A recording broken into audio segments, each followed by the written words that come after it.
By the first half of next year, that is sometime around May 2024, a high-speed 10.5-kilometer road connecting Marine Drive in South Mumbai to Worli will be ready for public use. This will be yet another infrastructural jewel in Mumbai's crown.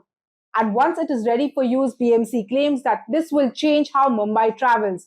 So let us look at Coastal Road in detail in this episode of Mumbai Matters. Hello and welcome. I'm Purva Chitnis, special correspondent with The Print. Coastal Road, which now will be named after Chhatrapati Sambhaji Maharaj, was conceptualized way back in 2012-2013 as an alternative to improve the traffic between the North and South Mumbai. But it finally took shape in 2017. It has also become a political issue as it was initially seeded in 2012-2013 under the then Congress NCP government. Then in 2017, it finally took shape and it became a pet project of Uddhav Thackeray. And now, under current CM Eknath Shinde, he wants to inaugurate in his term.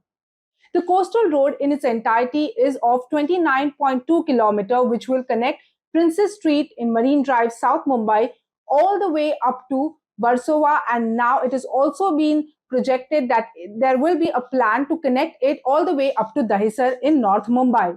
So it was divided into phases. The first phase was, of course, the coastal road, which we are talking about it now, which is from Princess Street up to Worli end of the Bandra-Worli ceiling.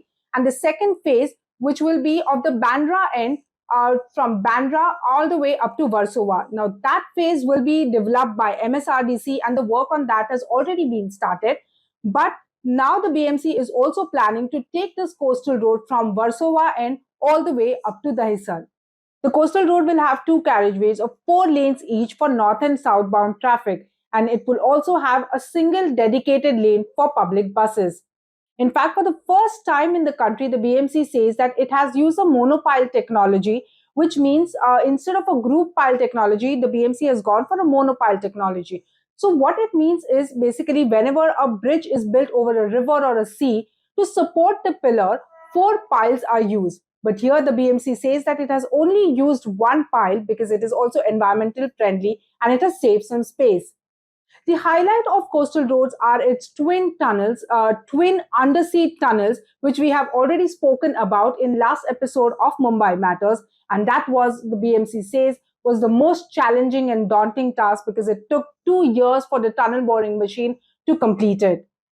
Once this entire road is complete, BMC says that the average speed on this road will be 80 km per hour as against the current 20 to 25 km during peak hours.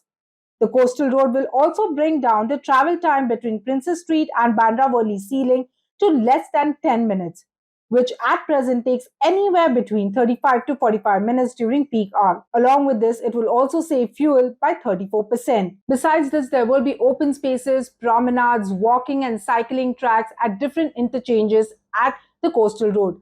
The BMC has planned 3 interchanges at Amerson's Garden, Haji Ali Junction and at Worli. The one at Haji Ali Junction is something that is quite challenging, the BMC says, because it is one of its kind as it is multi-story. There are 4 feeder roads for all 4 directions for the cars to come in and exit. And the distance between the 2 arms of these interchange are at 20 meters above sea level.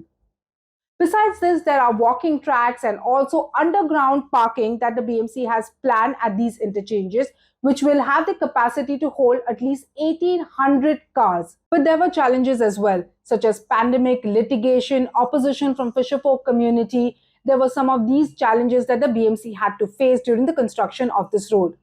In July 2019, the Bombay High Court had stayed the construction of coastal roads, citing not complete environmental clearances were obtained by BMC.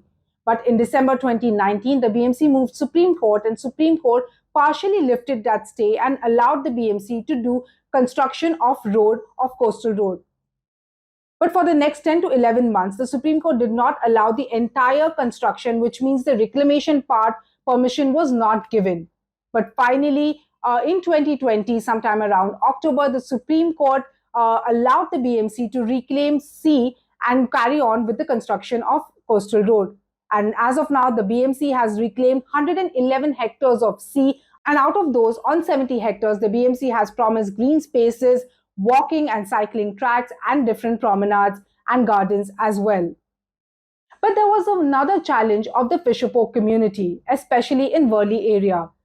The distance between the two pillars that the BMC had earlier planned was around 50 meters, and the fisherfolk community had opposed this. They say that this distance was not enough for them to take their boats into the sea because during the rough sea, they would not be able to maneuver their boats and their boats would crash onto the pillars.